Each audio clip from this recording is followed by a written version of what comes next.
Have you ever felt like you're living your life on someone else's terms? Like you're constantly trying to please others, even at the expense of your own happiness? If you're nodding along, trust me, you're not alone.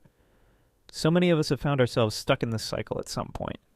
And that's exactly why, today on Achievers Vibes, we're diving deep into something truly life-changing. Learning to live for yourself, not for others. This episode is designed as an audiobook-style experience, complete with on-screen subtitles, so you can absorb these insights at your own pace. Whether you are listening in the car during your workout or winding down for the night, this is for you, so let's get into it. Why do we struggle with living for ourselves? Let's be real. Breaking free from people-pleasing is easier said than done. But why? Why do we put so much weight on others' expectations? Let's break it down with some real-life scenarios. See if any of these sound familiar. Family expectations. Your parents expect you to pursue a certain career, marry a certain person, or live your life a certain way. The pressure is overwhelming, and the thought of disappointing them feels unbearable. Societal pressures. From childhood, we're conditioned to meet societal expectations, get a stable job, own a home, follow traditional life paths. But does any of that truly align with your personal happiness? Romantic relationships. Maybe you've lost yourself in a relationship, always putting your partner's needs first. It's great to care for someone, but where do you fit into the picture? Workplace expectations. You say yes to extra work, even when you're exhausted. You follow the company culture, even if it doesn't align with your values. Why? Because saying no feels like career suicide. Friendships and social circles. You go along with things just to keep the peace. You stay in friendships that drain you because cutting ties feels too harsh. All of this? It builds up, and before you know it, you're emotionally exhausted, feeling trapped in a life that doesn't even feel like yours. The emotional and psychological toll of people-pleasing. This constant battle of living for others can have serious effects on your mental and physical health. Let's talk about the toll it takes. Anxiety and stress. You're constantly worried about what others think, always second-guessing your choices. Depression. You feel unfulfilled, stuck in a cycle that doesn't bring you joy. Low self-esteem. Over time, you start believing that your happiness doesn't matter as much as making others happy. Burnout, you give, until you have nothing left. Resentment. You start to resent the very people you once tried so hard to please. Sound familiar? If it does, don't worry, you can break free. But first, we need to understand why we do this in the first place. Why do we prioritize others over ourselves? If we want to start living authentically, we need to dig deep and understand why we keep falling into the people-pleasing trap. 1. The need for validation. Think back to childhood. Were you only praised when you achieved something? If so, you might have learned that your worth is based on external approval.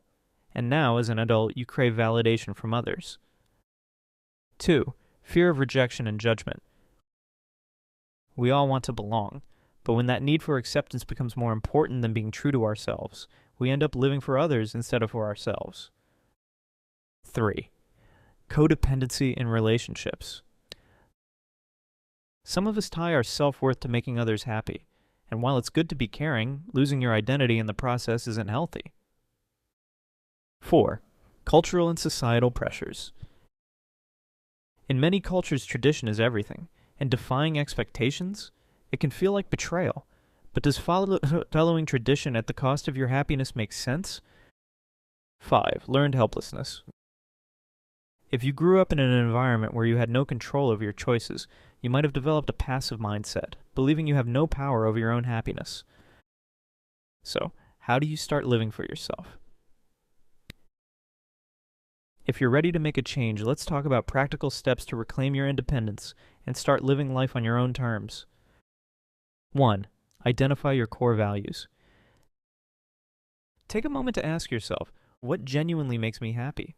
What are my personal beliefs, separate from what society or family has taught me? When do I feel the most at peace? Writing these down can help clarify your true desires. 2. Set boundaries and stick to them. Say no without over-explaining. Recognize toxic relationships and step away. Protect your time, energy, and mental well-being. 3. Trust your intuition. Deep down, you already know what's right for you. The challenge? Listening to that inner voice instead of silencing it to please others. 4. Embrace authenticity. Stop apologizing for being yourself. Surround yourself with people who respect and support you. Let go of the need for external validation. 5. Practice self-compassion. Talk to yourself like you would to a close friend. Forgive yourself for past mistakes. Celebrate small victories. Applying these lessons in real life. 1. Career decisions. Many of us stay in unfulfilling jobs out of fear. But what if you pursued work that actually excited you? Imagine waking up excited instead of dreading Monday mornings. 2. Relationships. A healthy relationship is built on mutual respect, not one person constantly sacrificing for the other. If a relationship forces you to suppress your true self, it's worth reevaluating. 3. Dealing with cultural expectations. It's possible to honor your roots while creating your own path. You don't have to abandon your culture. You can adapt it to fit your personal journey. 4. The power of self-discovery. Explore new hobbies, travel, meditate, journal, do whatever it takes to reconnect with yourself. 5. Daily affirmations. Sometimes all you need is a reminder. Here are some affirmations to tell yourself every day. I am worthy of happiness. My needs and desires matter. I have the right to say no. I am in control of my own life. I choose myself every single day. I am becoming the best version of myself. Living for yourself is an ongoing process. This isn't an overnight change. Some days you will struggle with old habits. That's okay. What matters is that you keep moving forward. So let me ask you, which of these strategies resonated with you the most? Which one will you commit to practicing this week? Drop a comment and let's talk about it. If this episode resonated with you, don't forget to like, share, and subscribe to Achievers Vibes. You deserve to live life on your terms. Let's make it happen. Thanks for tuning in, and remember, your life is yours to live.